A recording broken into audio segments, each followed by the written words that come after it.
Have you been with a narcissist for a while and you're sitting here thinking, it seems like they kind of like hate intimacy. Why does that seem to be? And they even seem to hate sex for some reason, which seems awfully odd, right? And I'm going to explore that in this video because it seems kind of strange, all right? So let's get into it.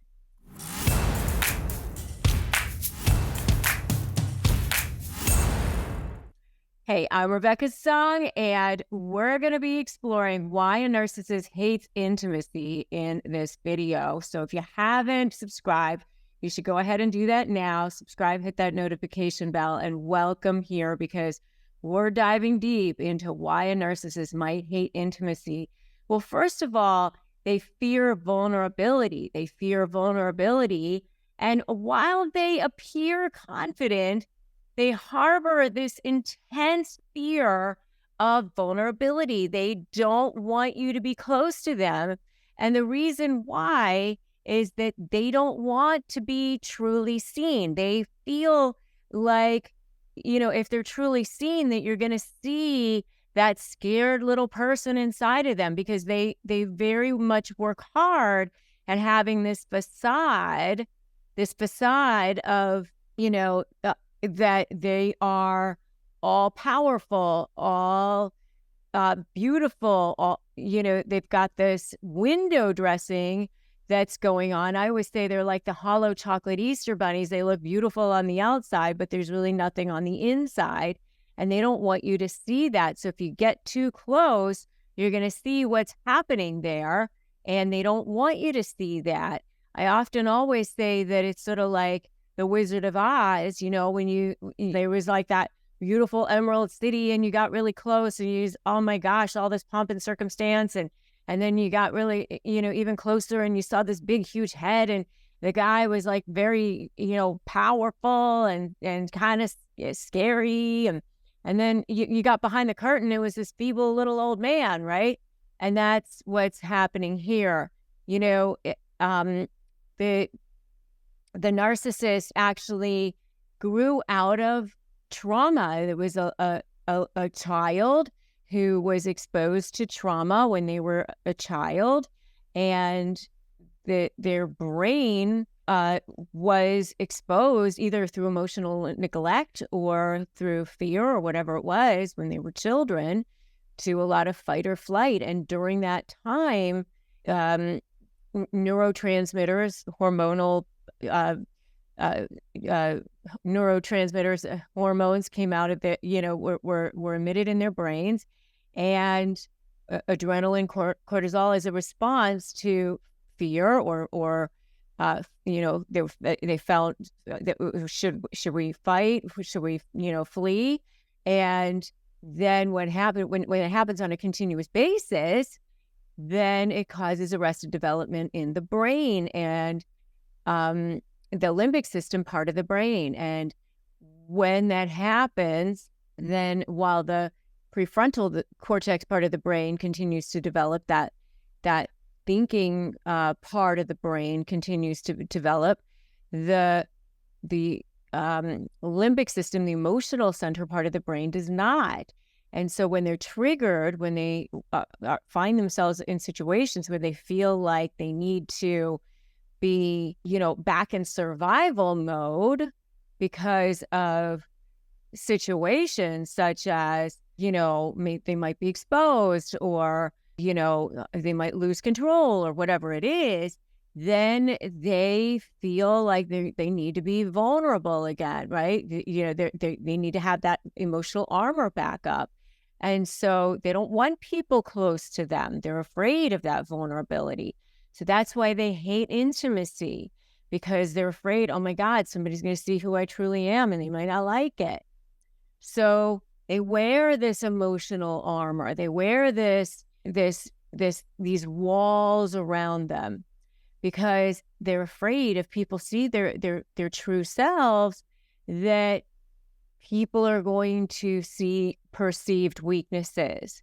And that's why they project and deflect all the time. They fear that genuine connection. They fear that, that connection in relationships, and they don't want people to know who they truly are. And I mean, that's really sad because intimacy is built on genuine, true connection. And narcissists are much more comfortable with manipulation than authentic bonding, authentic connection. They'd rather control a situation than let their guard down and engage in reciprocal emotional exchange, true emotional exchanges.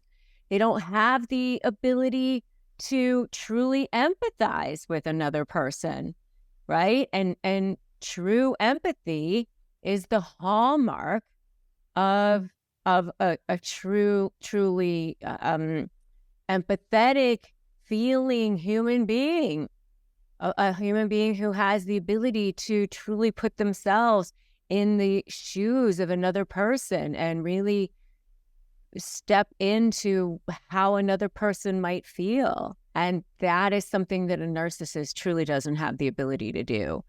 And it's not because they don't necessarily want to. It's because of an emotional immaturity. It's like asking a 3-year-old to be able to do that. I mean, it's just something that they really struggle with. And it's an inability to be able to do that.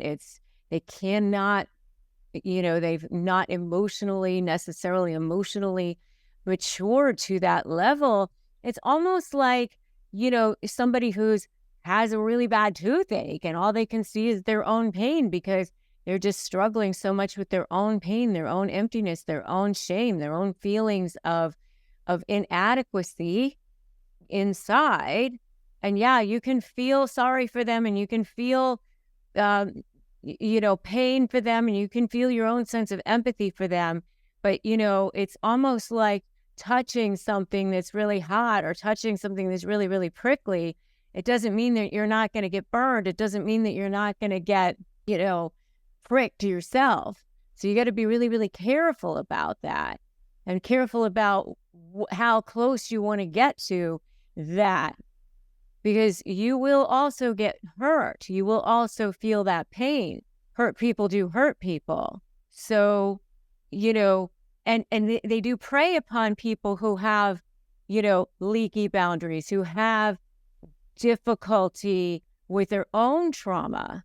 And your trauma might be causing you to allow yourself to pour into that person too much, and to the extent that you are no longer serving your own self, and because you think that, by pleasing so much and by giving so much, that therefore you're going to show your value and therefore you're going to be loved back, and eventually they're going to see your value and they're going to see how much you're wonderful, and eventually they're going to see that, and they don't see that, and then you're left feeling totally and utterly depleted, and they're left still starving because it's a completely empty pit, a joyless, empty black hole that can never be filled inside of them, right?